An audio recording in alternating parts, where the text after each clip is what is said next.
Mga kamartes, inaandok na ako. Mag-aalas 6 na. Ang tagal ni mother pumasok sa bahay niya. Hindi ako makagawa. Napaka-mautita pa naman nun. Napakatanong. So, nag-celebrate na kami ng birthday niya kanina. Edit ko na lang yon para ma-vlog ko. Tapos bukas kasi may si Kurt, kumpisal pa, alas 8 ng umaga. Kailangan ko magawa na yung cake. At kailangan ko na din ma-deliver mamaya kina ate para bukas wala na ko intindihin. Yung mga gamit namin, pinadala ko na kay ate. Yung mga bihisan namin kasi sinabi naman namin kay mother na overnight kami doon. Yung Christmas party ni na kuya overnight. So nagdala na din si mother ng suot, yung susuotin niya, tapos yung pamalit. May kumot na rin siya at saka unan na dala. So ready na din naman siya. Buti na sabi namin na gano'n.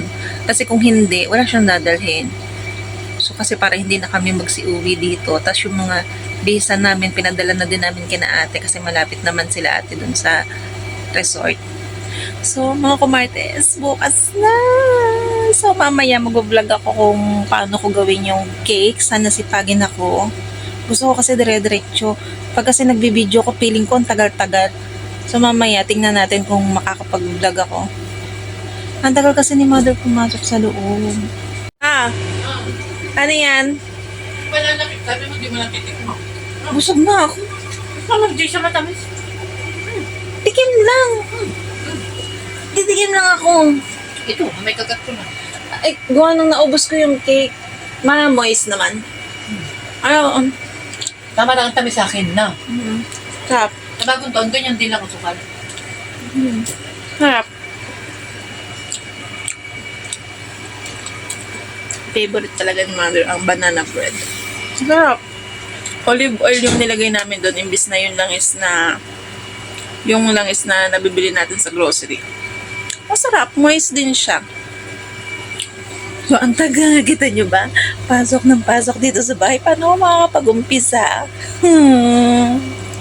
So dito nga mga kumartes, piniprepare ko na yung gagamitin ko sa paggagawa ng icing. Ito naman si mother, pasok ng pasok nga dito sa bahay. Kita nyo yan, hindi ko matuloy-tuloy yung ginagawa ko. Nakita niya yung malamig na tubig na may yelo. Ilalagay ko yun sa icing. So nakita niya, sabi niya ano daw yun. Sabi ko hindi, gagawa ko ng juice. O diba, for the explain. Tapos maya lumabas na ulit. So ang ginawa ko, inayos ko yung tali ng buhok ko dahil alam niyo na baka may sumamang buhok. So nandun lang siya sa bahay niya, nanonood ng TV kasi ayaw pa daw niyang matulog. Kasi para daw pag natulog siya, diretso na. Minsan kasi pag maaga siya natutulog, minsan alauna, nagigising na siya. Kaya natutulog siya mga 8, ganyan. So syempre dyan, inaayos ko na yung aking gagamitin. Tapos bigla na lang tumawa. O edi yung icing natin, labas-pasok. Inilalagay ko siya sa kwarto para hindi niya makita. So pumasok siya dito sa bahay kasi nga kumuha siya ng mainit na tubig. Gusto ko na kasing matapos to, kaya nga ayan, ginagawa ko na. 500 grams na whip it nga pala yung ginamit ko dito kasi may nabibili naman na kalahati. So sa 500 grams,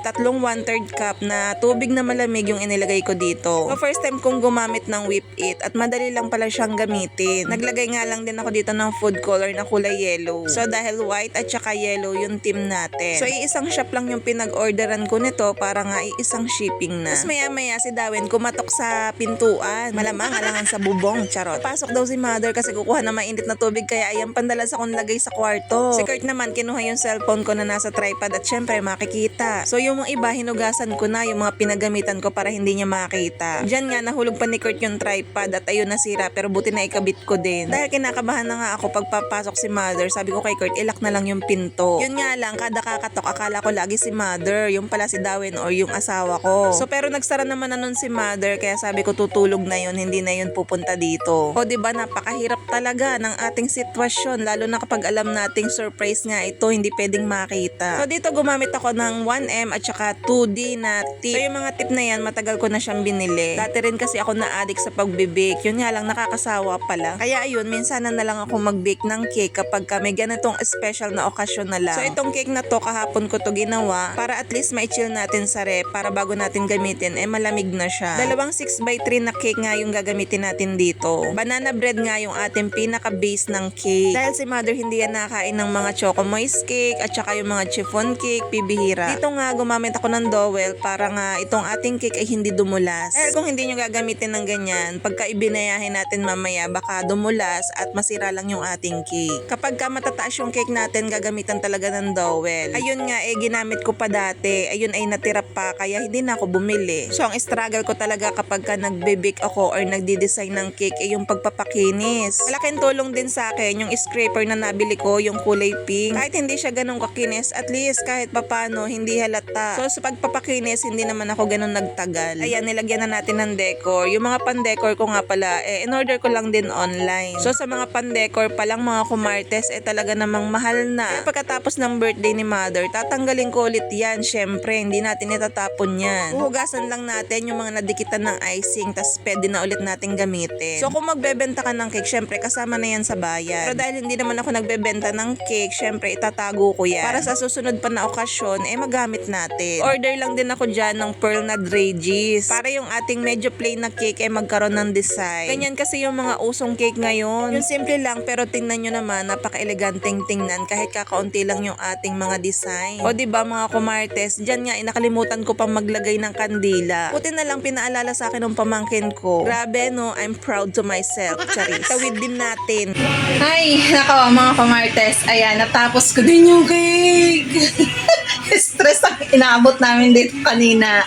Nagagawa na ako ng icing. Biglang tumawag si Mother. Pandalas ako ng lagay sa rep nung cake. Tapos yung icing inilagay ko sa kwarto. Tapos inila ko na yung pinto. Kada kakatok. Sino yan? Naku, talaga. Buti na lang tulog na. Kisha, baka madali mo. So, ito na siya. Yan. Hindi masyadong perfect yung pagkakinis, pero okay na yan kasi ano lang naman, homemade naman. So, ayan. Hindi ko alam kung ilang inches yan, pero iyan yung diba? Kahit pa paano ang ganda. Parang professional na rin yung gumawa. Magkano to? Pag binili ko, 3,500 na agad. Oh. 3,000. Diba? Gumastos lang tayo sa mga decor, pero okay na yan. Ilalagay natin sa rep, tapos cupcake naman yung sunod natin. Pag-ingest yan mo. So, yun. Stress malala si Kumartes.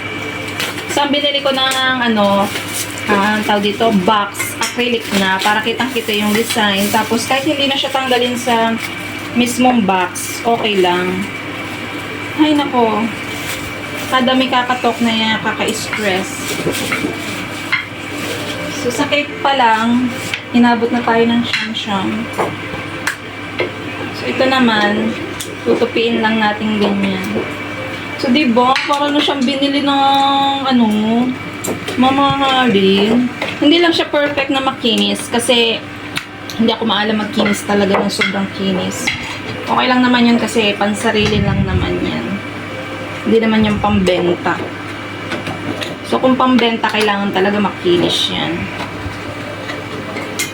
So, grabe.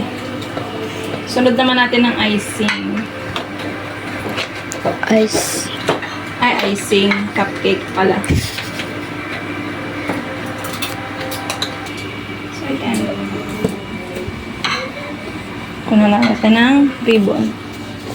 Ang videographer ko nga pala dyan, yung pamangkin ko, si Kisha. So, nung una, hindi namin sinasabi sa kanya na ito ay pa-birthday surprise kay mother. Pero maalam na din naman magtago ng lihim kasi hindi naman niya sinasabi. So, ito na nga yung ating cake na mukhang binili din naman. So, ang next naman natin is yung cupcake naman na may icing.